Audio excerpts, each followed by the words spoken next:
Hello, everyone. I'm out here in Texas.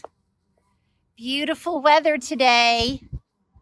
And I'm out here with our lead pile driver, Chris.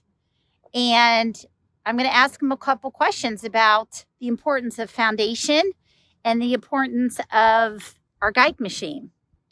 All right. So tell me a little bit about this Geic machine. Why do you like it so much? So it's just they're easier to haul, and Oh, that's a good point. and less work to take apart. Like the PD10s, you got to take them apart, Right. and it's open base, so it's you can really replace anything you want. You know what I'm saying? It's not, you don't got to take off things to replace a lot of parts, and it's just easier. You could see, when you're driving, obviously you have the machine turned. You can see where your feather is on the ground. Okay. Where you're setting the pile a lot better than PD10. Right, because you're walking beside this. Yes. Okay. 100%. And what about all the levers? So the levers are just, you just use these. These ones are your drives. Okay. This one lifts your mass. Okay. This one lowers your hammer or your mass. This one tilts it. And this one's your boom in and out. And this is your auto start. This is your auto align. So it aligns the hammer. All right. That's really it on those.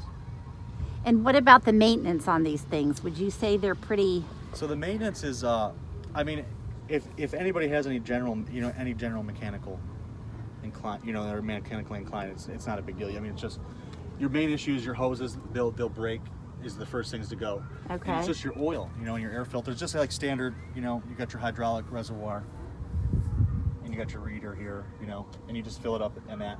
It's cut and dry. There's nothing really too crazy about them with compared to the PD10s and the Churchies and stuff. You got all the mechanical and the wiring harnesses.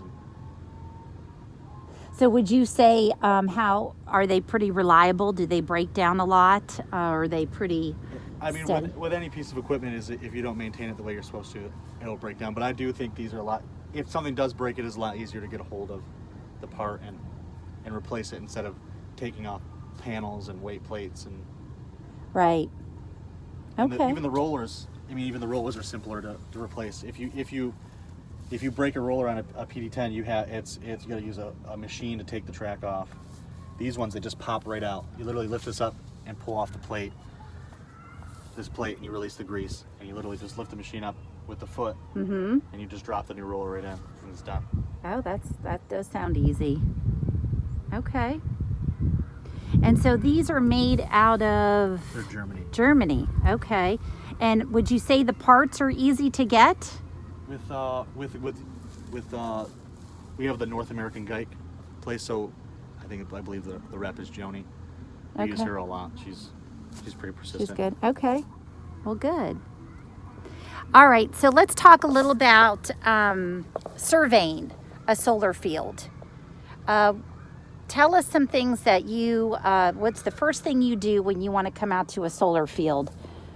Well, the first thing I do is I assess the land, if it's flat, if it's curved, or it's got dips, and then you would do your dirt work. You obviously want it flat, a little bit better, tighter than this. Right, absolutely. 3%. Okay. It's ideal just because you got pins and let's say you have an array right here. You got a pin mark right here. Yep. And somebody drives with a skid steer and it just covers it, and it just confuses people, and it messes with. You can shift it and run it over, especially in sand.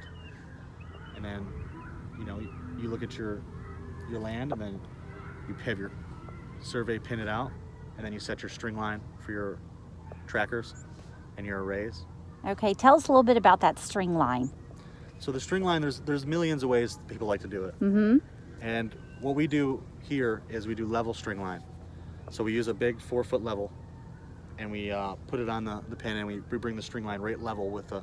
It's really hard, and you set the H bracket. You set it right at the webbing of the beam. Okay. And you drive it like that. All right.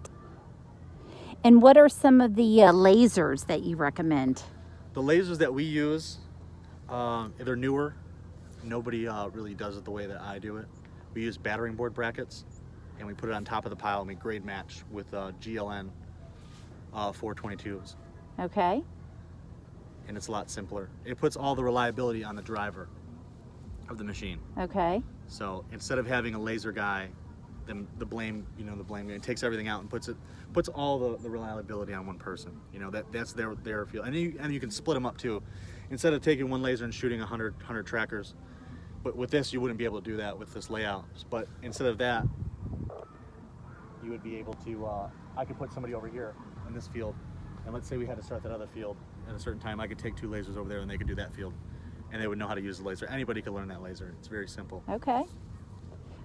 All right, solar builders, you heard a little bit about the Gike and what it takes to have a good foundation.